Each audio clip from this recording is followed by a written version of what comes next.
Hello there, today I am here with something that I've been wanting to film for a while.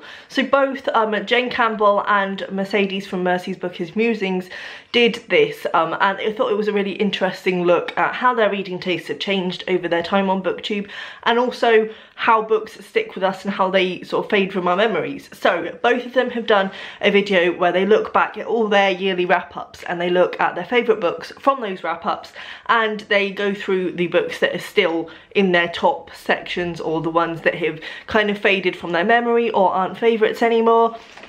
I've done a video kind of along the same lines as this, in that when I really first started YouTube like 5 years ago, I did a video where I looked at my favourite books, which frankly I realised about 3 years down the line that I didn't even recognise why I would have enjoyed those books. So I did another video which was looking at my updated favourites, but I think this is really interesting. Obviously it's not my favourite books ever, all of them, because not all of my favourite books I have read since being on Booktube, but most of them I have. And I think, as I say, it was a really interesting way to look at how reading changes, because I think sometimes we read books which really do take us on a whole new journey in our reading, and books that perhaps we loved once upon a time we can't connect with anymore. I think also I've realised in the past few years that I'm very harsh with books, and it was really interesting because I've already looked back through all my yearly wrap-ups, and it was really interesting because I think I was much less judgy of books back then, which is a lesson for me now. I think I need to realise that my top books of the year doesn't have to be like my favourite books of all time. It just needs to be the books that I enjoyed reading the most in that year, which I think is a lesson that I could do with remembering, because certainly last year I think I put unnecessary standards on the books that I wanted to put in my favourites. Anyway, without further ado, this may be a long video, so go get yourself a cup of tea and let's get into it. So I've written all of the books that I mention in my videos down on paper. I know Jen looked at them through the video, but that's just an editing nightmare that I can't be dealing with, so we're going to do it this way. So 2014, I had Extremely Loud and Incredibly Close by Jonathan Safran Foer, Shock of the Fall by Nathan Filer, Game of Thrones by George R.R. Martin, Dandelion Wine by Ray Bradbury, The Book Thief by Marcus Zusak, Water for Elephants by Sarah Gruen, A Prayer for Owen Meany by John Irving, The Never Ending Story by Michael End, Why We Broke Up by Daniel Handler and Marie somebody, Just Kids by Patti Smith. Now, firstly, I will say I'm surprised that I read all of these books in 1 year. It feels like they're all very spread out for me, and that even in that year my reading tastes changed, which is interesting because that was my first year on Booktube, so it's interesting to look back at that and see how much. I mean, Just Kids, for example, I can't equate reading that in that year. Did I read that in that year? I must have read that in that year, but it doesn't like work in my head that that happened. Firstly, I will say that Extremely Loud and Incredibly Close gave me some concern with this because I loved it when I read it. It was probably the first proper literary book that I had really got stuck into and enjoyed, and I found so much beauty in it and so much love. But it's one that I've wanted to reread ever since, because I think if I read it now it would probably not have as much impact on me. It would probably be a 4-star, but I don't think it would be like, whoa, this is amazing, hold the press. So I'm not going to put that in my all-time favourites. As I say, I'm going to reread it sometime, hopefully soon, and then I can perhaps say that I still love it as much, but I have a feeling that I won't. Shock of the Fall I'm surprised to see in here, because looking back on it, it was a book that really didn't impact me that much. I enjoyed it, but I wouldn't say that it's a favourite. Game of Thrones, again, I'm not surprised to see that in there. I wouldn't say it's an all-time favourite at all, but I did really enjoy the reading experience of it, and though I didn't really get along with the rest of the series, I found them quite draggy and not my kind of thing. The first book, The Game of Thrones, I did really enjoy and I did really get into, so I can see why it's on there, but it's not a favourite. Dandelion Wine by Ray Bradbury was another one that gave me pause, because again, it's a book that if you had asked me back then, I would have said it was my absolute favourite. I even put it in my updated favourites. However, I read it again last year, and though I really enjoyed it and though it was really lovely, it wasn't like, I don't know, it wasn't like a favourite. If I had read it for the first time when I was rereading it. I don't think that it would have struck such a chord with me, and for that reason I'm not going to put it in my all-time favourites. The Book Thief I'm surprised to see in here. Even when I was reading it I was quite disappointed with that book, so I guess it's one of those things that I would have enjoyed it more back then, but for now it's not at all. Water for Elephants, I really enjoyed this book and I really have fond memories of this book, and again I want to reread it, but I wouldn't say that it's like one of my all-time favourites, though it is a fantastic book and I really enjoyed the circus setting, and it kind of made me want to write a book that was based in the circus because I think it's such a fun setting. So yeah, it started me on a journey, but I don't know that it's an all-time favourite. A Prayer for Owen Meany, again, I had to put it in here because it's a fantastic book, but it's not one that I would put in my favourites. The Never Ending Story I probably would put in my favourites, or would I? Maybe not, actually. I really love the story, but I remember being disappointed a lot by the second half. I would say if I had a kids book favourites, it'd probably be in there. I'm going to leave that on the back burner because I'm not sure. I'll think about that one. Then Why We Broke Up, I really enjoyed this, but again it's not a favourite of all time, and Just Kids is absolutely no doubt about it in my favourites.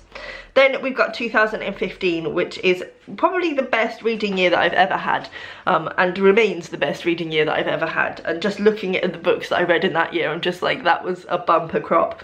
So The Heart of the Lonely Hunter by Carson McCullers, Unexploded by Alison McLeod, Peter and Alice by John Logan, The Book of Disquiet by Fernando Pessoa, East of Eden by John Steinbeck, The Bone Clocks by David Mitchell, The Particular Sadness of Lemon Cake by Amy Bender, The Accidental by Ali Smith, The Elegance of the Hedgehog by Muriel Bradley, and Northern Lights by Philip Pullman. Now, undeniably, The Heart is a Lonely Hunter is in there. It can't not be.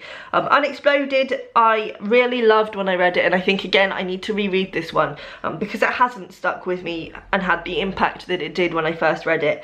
And it's not a book that instantly comes to mind when I think of my favourites, but I have a feeling it deserves a place in there, so I'm going to reread it.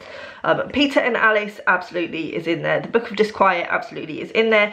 East of Eden I'm not going to put in there, but purely because I've got another John Steinbeck coming up, and I'm only going to do one from each author. The Bone Clocks is not in there, and I'm not surprised to see it in here because I can remember putting this in here, and even in my video I say that it didn't have the power that the other books did, but I still enjoyed the reading experience.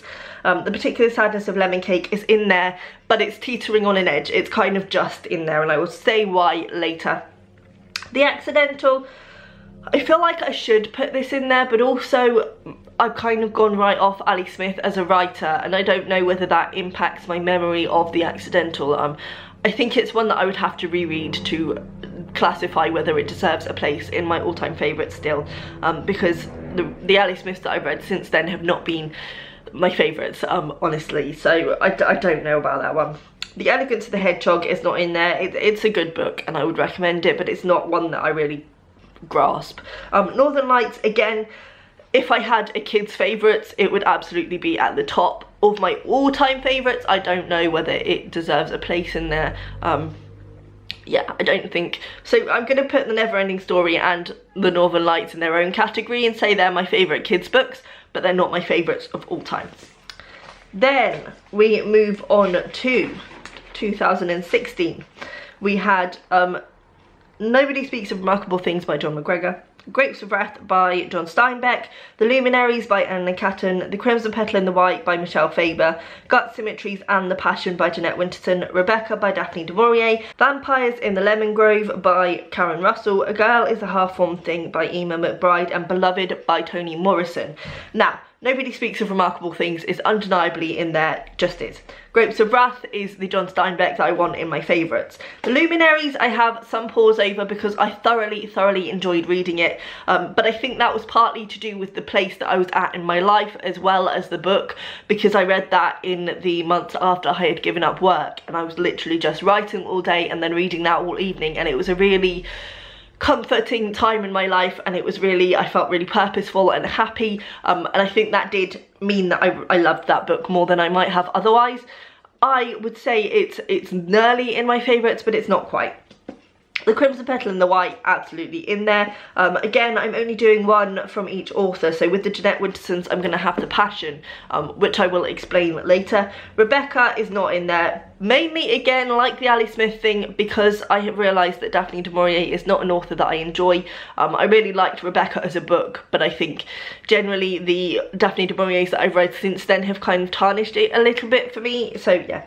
Vampires in the Lemon Grove is not in there, although I thoroughly enjoyed it, and I'd say, like with the kids books, if it was a short story sort of roundup, I would definitely say that one. In fact, I think that's the only short story, oh no, it's not the only short story collection I've got in here, but it's one of them. A Girl is a Half-Formed Thing by Emma McBride I am going to put in there, interestingly. And Beloved I'm not. I find a lot with Toni Morrison books that when I'm reading them they're really impactful and I absolutely love them, but they never stick with me. And the same for Beloved. I couldn't tell you now really what Beloved is about other than a really brief idea, and I have found that with a lot of Toni Morrison's. What I tend to do when I'm reading books and they really impact me is write them down in the back of my notebook to sort of keep in mind for my favourites videos, and there have been a few Toni Morrisons that I've written down and then scribbled out when the time's come because I just can't remember anything about them. So that's those. 2017 we had The Power by Naomi Alderman, but the audiobook version. Girls Will Be Girls by, I am having a complete blank on her name, Emma O'Toole I think she's called. Quiet by Susan Cain, The Lonely City by Olivia Lang, Even the Dogs by John McGregor, The Beginning of the World in the Middle of the Night by Jane Campbell, The Hours by Michael Cunningham, Hotel World by Ali Smith, The Birth Machine by Elizabeth Baines, and The Poisonwood Bible by Barbara Kingsolver. The Power's not going to be in there, and I really enjoyed the audiobook, and I think I really enjoyed the themes in the audiobook, but I don't think I'll enjoy it as a reading experience. I have got the book now, and I intend to read it, but for that reason I can't put it in my favourites. Girls Will Be Girls is a fantastic, fantastic non-fiction, and again, if this was a list of my favourite non-fictions, there would be no doubt, but I don't think that I want that in my all-time favourites as it stands. Again, Quiet is a fantastic non-fiction. It's definitely one of my favourite non-fictions, but I was surprised to see this in here, and it's definitely not my favourite. The Lonely City is definitely in my favourites. Even the Dogs, again, because I'm only doing one for each author, I'm only going to do If Nobody Speaks of Remarkable Things, and I will discuss why later on. The Beginning of the World in the Middle of the Night, I loved that book. I loved the fact that it was Jen's book, and also the contents were fantastic, but it's not one that is my favourite. The Hours by Michael Cunningham is definitely in there. Hotel World by Ali Smith was a fantastic book, but it hasn't overly stuck with me, so that's not going to be in there. The Birth Machine, again, a fantastic book with wonderful themes, but not going to be in there. And The Poisonwood Bible by Barbara Kingsolver is definitely one of my favourites of all time. And then we have this year, which was Possession by A.S. Byatt, How Not to Be a Boy by Robert Webb, The God of Small Things by Arundhati Roy, Radiance by Catherine M. Valente, The Flame Alphabet by Ben Marcus, Working Days by John Steinbeck, The Infernal Desire Machines of Dr. Hoffman by Angela Carter, and Written on the Body by Jeanette Winterson. This was definitely, 2018 was my worst reading year in terms of favourites, and just in terms of general books that really stuck out to me. But again, I think, as I say, I was just being really picky last year, so there's not as many, but I would definitely say Working Days is probably one of my all-time favourites, and also The Infernal Desire Machines of Dr. Hoffman, definitely. So those are the favourites as they stand. I'm going to go and get the books, and then I will tell you a little bit more about why I loved them. So firstly, we have Just Kids by Patti Smith. This is Patti Smith's memoir of her early years as an artist and her relationship with the photographer Robert Mapplethorpe. I couldn't recommend it more. It's just fantastic. It is just one that any creative needs to read, I think, and I would just highly, highly recommend. I've since reread it and I intend to reread it again. I adore it. Then we had The Heart is a Lonely Hunter by Carson McCullers. This book it's set in the Deep South in America, and it basically looks at a deaf mute man who becomes a sort of catalyst, I suppose, for the people who live around him, because obviously he can't hear what they're saying, he can't speak to them, so they kind of pour all their problems onto him, and it looks at the impact that that has on him and the fact that they don't really see him as a person. It's fantastic. I think Carson McCullers just is astounding. She wrote this when she was 22 years old, which frankly makes me sick, and it started me. I think this is the book if there was any book I could ever say that has changed my reading, this would be the one. So just read it. I haven't got all of them here, so I've also got Peter and Alice by John Logan, which is a play, and it's the only play that got into any of my favourites of the year, and it is one of my favourites of all time. Definitely my favourite play of all time. This is a fictionalised account of a real life meeting between Peter Llewellyn-Davies and Alice Liddell, I forgot her name there. They met at a sort of event, and it's not known whether they spoke to each other, but John Logan has basically made this imagined conversation to look at the impact that their characters have had on their real lives. It's devastating, it's heartbreaking, it's depressing, but it's beautiful, and I just can't get enough of it. Then I've got The Particular Sadness of Lemon Cake by Amy Bender. This is another one which, on a reread, it didn't quite stick with me. It didn't have the same impact. However, it still deserves a place in my all-time favourites, because this is the book that taught me about the magical realism that I like. Before then, I kind of was anti-magical realism, because I had only really read kind of fantastical magical realism, which is not my kind of thing at all. But this is like real-world metaphorical magical realism, which I just adore. It's about a little girl who starts to taste the emotions of the people who have cooked her food, and what she learns about the world through that, and it's just highly fantastic. As I say, it's not probably the best written book ever, but for the change it made in me, it deserves a place. Then we have got The Book of Disquiet by Fernando Pessoa. This is another one which I really want to reread, but I couldn't not put it in here. This is a strange book in that Fernando Pessoa was a poet, and after his death there were basically a chest was discovered that had a load of writings from an alter ego that he had created for himself, and it's kind of non-fiction and memoir, and it's kind of not, it's a mix of everything basically, but it is beautiful, and it looks at how it is to be an outsider in the world, I suppose, and to not be fully happy with your existence, to feel distanced from people. It's just, I think anybody who's quiet and sometimes feels a little bit isolated benefit from reading this. Then we had Nobody Speaks of Remarkable Things by John McGregor. This is basically what it sounds on the tin. It is about just casual life in a village, and we know that something terrible has happened at the beginning, and we go all the way back and get to know just each of the characters in this street, and the everyday things that happen to them, I suppose. If I'm honest, in terms of plot and drive, I think Even the Dogs is probably a better book, but this is the first one that I read that really just blew me away. Again, I need to reread this book, and it's just absolutely beautiful. Then we had Grapes of Wrath by John Steinbeck. As I say, it was between this and East of Eden, but this book really had the most impact on me. So this is about a gold rush to California. Basically, the Dust Bowl of America has become very poor. Nobody can grow crops. So this family move to California for the hope of like jobs and stuff.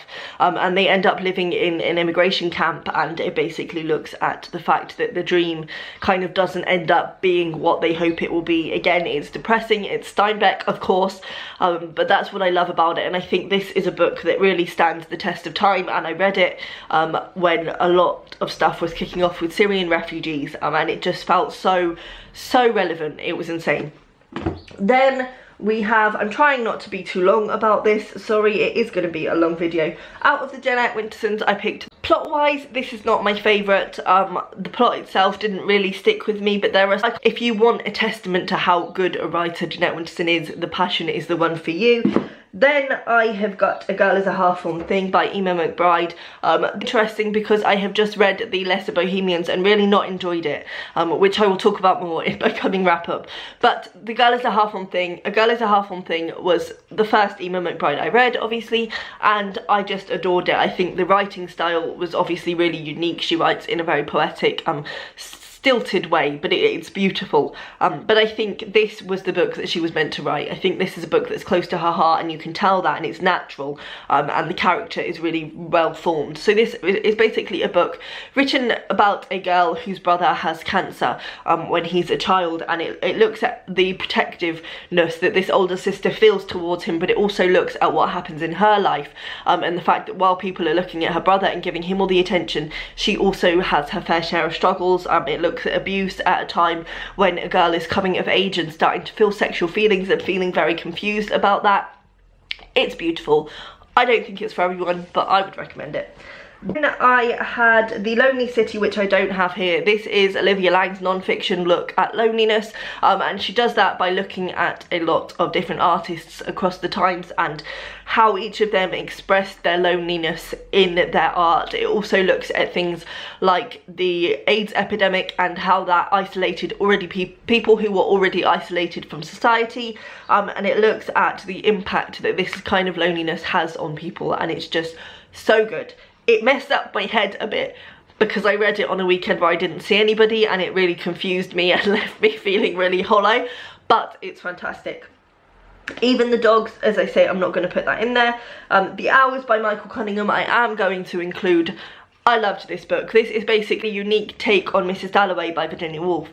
We follow 3 women, one of whom is Virginia Woolf herself writing Mrs. Dalloway, one of whom is called Clarissa, and is planning a party. She's basically living out the real life Mrs. Dalloway, and another one is called Mrs. Brown, and she is trying to get away from her family so that she can read Mrs. Dalloway. It's fantastic. I think it's by far the best book that I have read from a man that looks at female issues. There's no trouble expressing the things that these women go through, and it blew my mind. It blew my mind.